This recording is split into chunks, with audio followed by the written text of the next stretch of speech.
Friends, मैं आपका welcome करती हूँ द स्टोरी ज्ञान के इस नए वीडियो में। दोस्तों, आज जो हम आपको स्टोरी दिखाने जा रहे हैं वो बहुत ही इंटरेस्टिंग है और उस स्टोरी का विषय है प्यासा कौवा।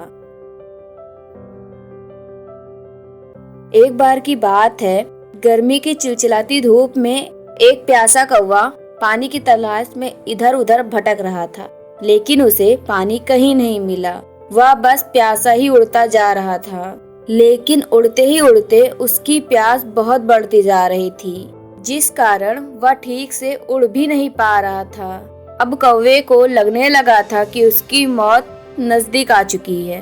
तभी उस समय उसकी नजर एक घड़े पर पड़ी। वो तुरंत हिम्मत जुटाकर उस घड़े तक पहुंचा, लेकिन उसकी खुशी तो बस कुछ ही समय की थी, क्योंकि उस घड़े में पानी तो थोड़ा ही था, लेकिन इतना नहीं था कि कौवे की चोंच उस पानी तक पहुंच सके। कौवे ने हर तरह से पानी पीने का प्रयास किया, लेकिन वह पानी पीने में सफल नहीं हो पाया।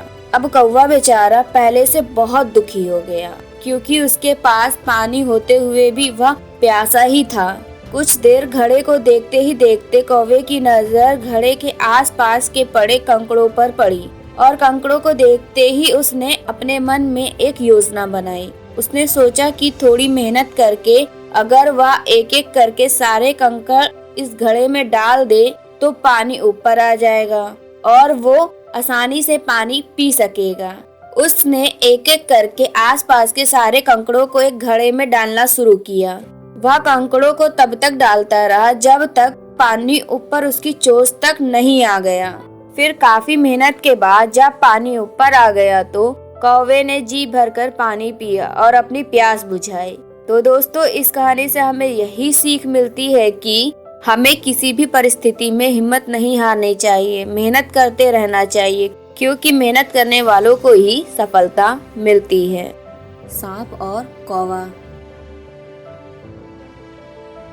किसी जंगल के पेड़ पर एक कौवा और एक कौवी दोनों पति पत्नी मजे से रहते थे। उसी पेड़ के नीचे एक सांप का बिल था। कौवा अपनी पत्नी से बहुत प्यार करता था। दोनों ने मिलकर एक पेड़ पर घोंसला बनाया था। कौवी को बच्चा होने वाला था। दोनों आपस में बात कर रहे थे कि हमारा बच्चा होगा तो कहीं सांप उसे खा ना जाए। इसके लिए वे बहुत चिंतित थे। समय पूरा होने पर कौवी ने अंडे दिए। अब कौवा और कौवी को भोजन के लिए इधर उधर भटकना पड़ता था। तभी कौवा और कौवी भोजन की तलाश के लिए चले गए, और सांप को अंडे की खुशबू बहुत जल्दी आती है, और सांप ने उस समय का फायदा उठाया और एक दिन वह सारे अंडे खा गया। इससे दोनों पति पत्नी बहुत दुखी हुए।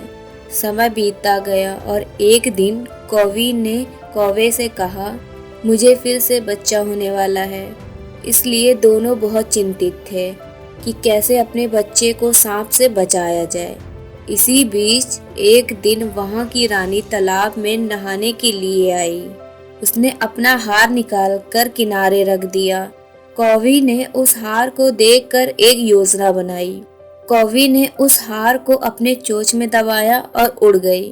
तभी रानी के सिपाहियों की नजर गई, तो कुछ देर बाद कौवी ने उस हार को उसी सांप के बिल में छोड़ दिया और उड़कर छिप गई।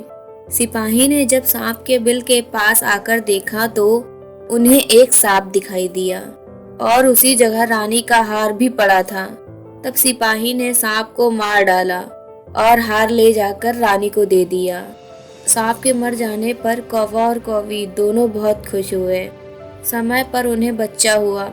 इससे पता चलता है कि बुद्धि से किया गया कार्य सारी समस्याओं को हल कर देता है। तो दोस्तों, इस कहानी से हमें यही शिक्षा मिलती है कि अन्याय के विरुद्ध संघर्ष करना चाहिए और प्रत्येक धर्मशील प्राणी का कर्तव्य है। तो दोस्तों, आज की स्टोरी यहीं पे होती है समाप्त। आपको हमारी स्टोरी कैसी लगी हमें कमेंट करके जरूर बताइएगा, और ऐसी ही रोचक और ज्ञानवर्धक स्टोरियों को देखने के लिए आप हमारे चैनल को सब्सक्राइब कीजिए और हमारे वीडियो को लाइक, कमेंट और शेयर कीजिए। धन्यवाद।